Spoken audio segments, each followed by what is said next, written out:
こんにちは、テリーです。こんばんは、ゆっくりです。ご視聴ありがとうございます。ありがとね。さて、ゲーム再開を。また物理的な出落ちね。ご容赦願いたいです、本当に。特に今回は、一瞬暗転したせいでピラミッド内部にはいたすごいモブを見逃してしまいました。もし見ることができていたら、テンション急上昇でものすごい勢いで廃校探索を終わらせられたのに。随分と都合の良いモブを見逃したわね。さてそういえば植林ですが、2本目がなかなか伸びません。やはり近すぎなのでしょうか。木の生え方によっては近いのかもね。で、試しに伐採してみたところ、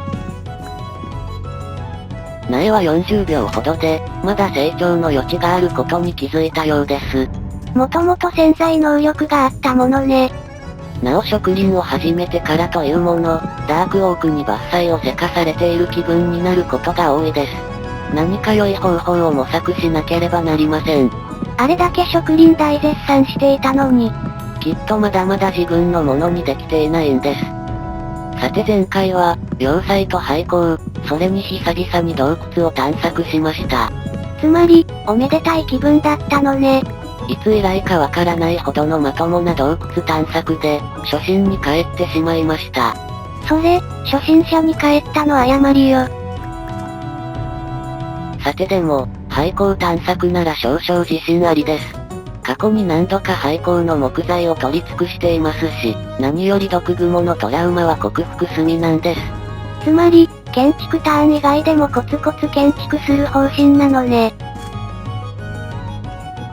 さて迷わず来れば、拠点からわずか1分40秒で廃校到着です。早速行ってきます。今回は敷居の高い方の探索ね。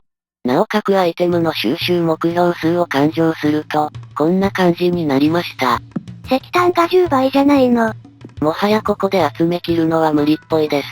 なので、鉄鉱石と雲の糸が揃った時点で探索終了する予定です。さて、廃校慣れしているということで、探索方法はほぼパターン化できています。入り口方向の目印を置いたら、新たなモブが湧かないうちにどんどん湧き潰してしまいます。早速雲の声がしたわね。この探索に限っては、毒蜘蛛スポナーはフィーバーものです。まあ毒蜘蛛は待ってくれるので、焦らず周囲の鉱石を取りつつ、適度に木材を取り去ります。つまり、廃鉱産の木材を持ち帰って見せることで、ダークオークにプレッシャーをかけるのね。いえ単に視界確保が目的です。その3分後、おそらくこの雲が先ほどの声の主でした。普通の雲は枠率低めなはずなのに。ところで今、いつも以上に毒蜘蛛スポナーを見つけたいのよね。無論です。多分4箇所も攻略すれば雲の糸は目標数超えますから。ここは見なかったことにして、レールだけ持って帰ります。謎の広場はパターン化できていないのね。さて引き返して他を探索していたら、またも普通の雲の声に惑わされました。お宝もあるじゃないの。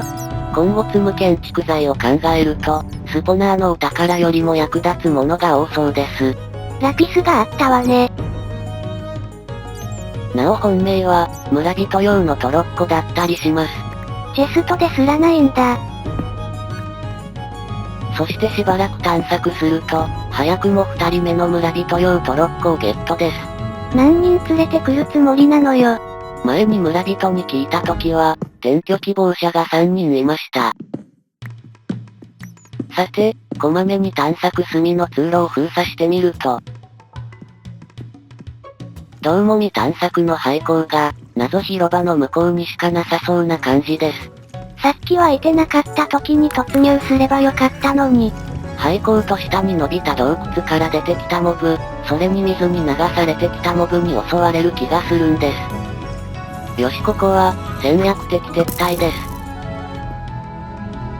で、32メートル以上距離を置いて、インベントリの整理で適当に時間を潰して、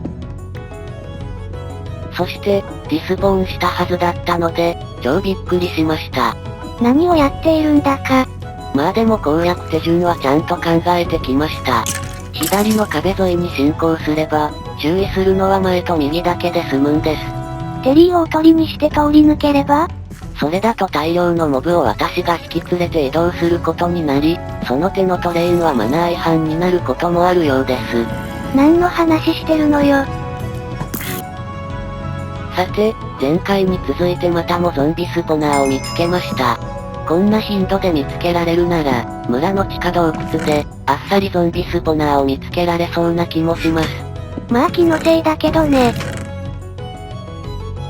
さて広場の方は、下に伸びる洞窟の先が明るくて、溶岩かなと降りてみたら、前回は廃校直前まで探索していたのね。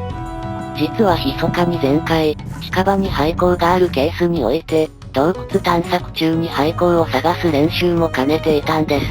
あと一歩だったんですね。そしてその先10分ほどサクサク探索していたところで、ようやく3人目の村人のトロッコが見つかりました。それはいいけどまた雲の声がしていたわね。先ほどは騙されましたが、一匹の声だけなので微妙です。で、ここらでさすがにインベントリがきつくなりました。さてピラミッド拠点に戻ってから、まず金の馬鎧が追い上げて、ここらで以前から貯めていた石炭鉱石をばらし、石炭ブロックの保持数を確認しておきます。結構な量があるわね。これでも3スタック半ほどなんです。で、それはそうと、先ほどの探索では大失敗です。幸運3の持参を忘れてて、普通のツルハシで採掘してしまっていました。なおこのエンダーマンはすんなり逃げてくれたので、20秒のロスで済みました。で、石炭解体から戻ると、ラバとロバが絡まっています。なんとなく天体ショーです。これは仲睦まじい説と、リードが絡まった説に見解が分かれそうです。単に偶然じゃない？さて糸の方も、そろそろ正確な残り必要数を割り出そうと整理しました。ディスペンサーをクラフトしておいた方が分かりやすそうよ。材料の弓がスタックできないのが辛いです。ちなみに残り97個でした。さて一段落したところ、再び廃校に向かいます。鉄は残り50個と順調だったので、毒グモスポナーがいくつか見つかればあっさり探索を終わらせられそうです。で、ほどなくして普通のクモの声に裏切られて、さらに5分後も、別のクモにも裏切られました。もう私の心はズタズタです。クモに何してほしいのよ。そしてその5分後、まず鉄鉱石が収集完了しました。この時点でクモの糸はあと72個です。しかしいけども、毒グモフィーバー狙いの判断が間違っていたのでしょうか。過去の廃校ではよくスポナーがあったのにね。で、どうやら4人目の転居希望者を探す必要が出てきたようです。さてアイテム整理していたら、こんなこともあろうかと通路を塞いでいた第1弾です。少々すると第2弾もやってきました。珍しく普通のこんなこともあろうかとね。ちなみに、第3弾はさすがにもういいです。さてその後は黙々と探索を進め、地下峡谷内の廃校に手を出したところで子供ゾンビと遭遇し、子供は高いところが好きだものね。そんな生優しい子供ではないのですが、これは安全地帯から倒せるとしめしてたら超びっくりしたり。そして鉱石を掘っていたらまた雲に騙されて、倒しに行ったところで不意打ちしてきたクリーパーにかろうじて反応できたり。あらすごいじゃないの。自分で自分を褒めたいです。まあでも収録データを見てみたらどうやら気のせいだったようです。で、廃校のみ探索エリアが少なくなってきたところで、エンダーチェストの耐久が尽きてしまいました。耐久なんてないでしょうに。まあさすがに、ちょっと疲れて気を抜いていました。